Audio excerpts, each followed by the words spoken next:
His Excellency David Hurley, Governor General of Australia, and First Lady Linda Hurley, Their Excellencies, Special Envoys, and Heads of Delegations, His Excellency, Most Reverend Charles John Brown, and the esteemed members of the Diplomatic Corps, Vice President Sara Duterte,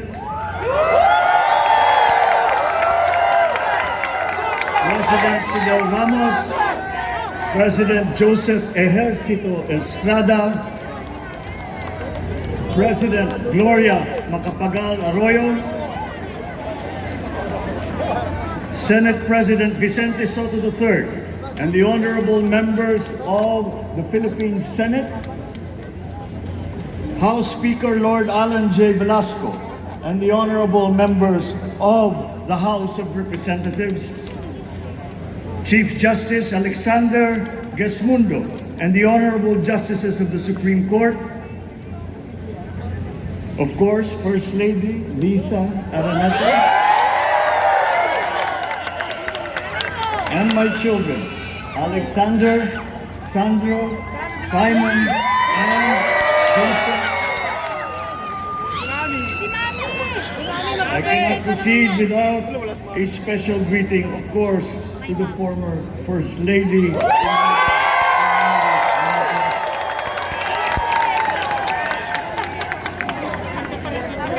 Other distinguished guests, ladies and gentlemen, my friends, ang aking minamahal na mga kababayan,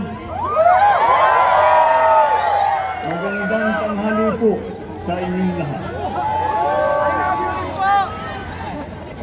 This is a historic moment for us all. I feel it deep within me. You, the people, have spoken, and it is resounding. When my call for unity started to resonate with you, it did so because it echoed your yearnings, mirrored your sentiments, and expressed your hopes for family, for country, and for a better future. That is why it reverberated and amplified as it did, to deliver the biggest electoral mandate in the history of Philippine democracy.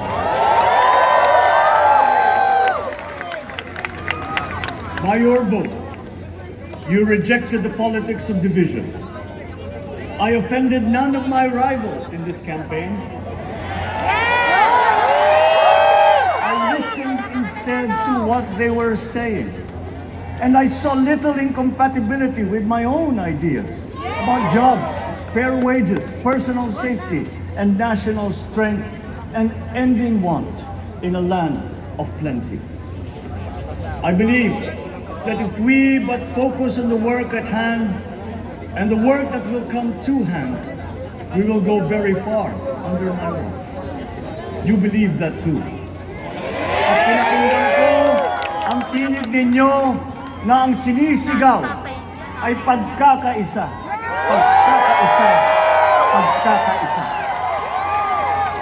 We will go farther together than against each other, pushing forward, not pulling each other back, out of fear, out of a misplaced sense of weakness. But we are the furthest from weak.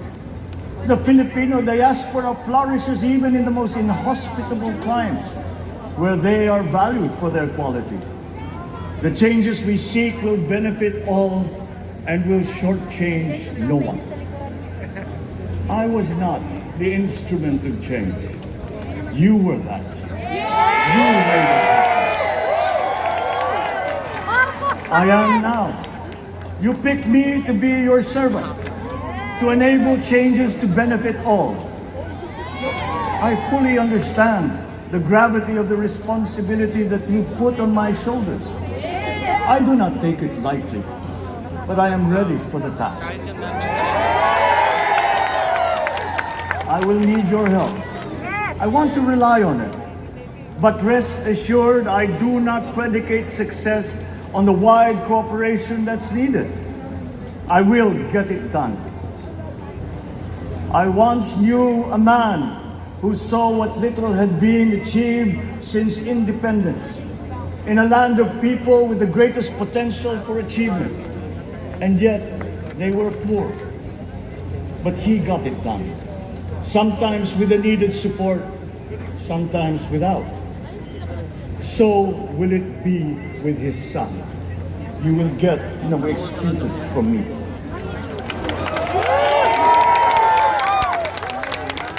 I am here not to talk about the past.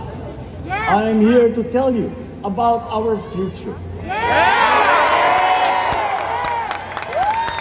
A future of sufficiency, even plenty, of readily available ways and means to get done what needs doing.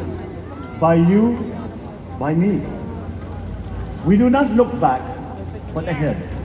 Up the road that we must take to a place better than the one we lost in the pandemic.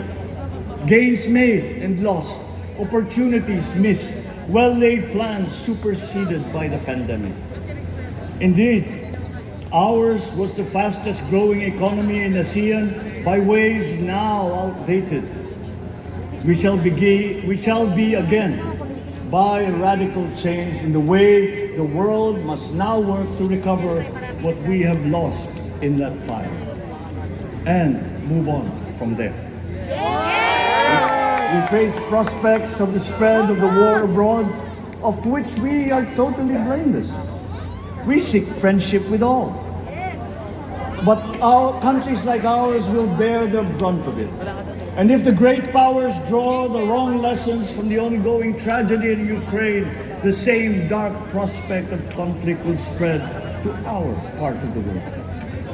Yet, there is more out there.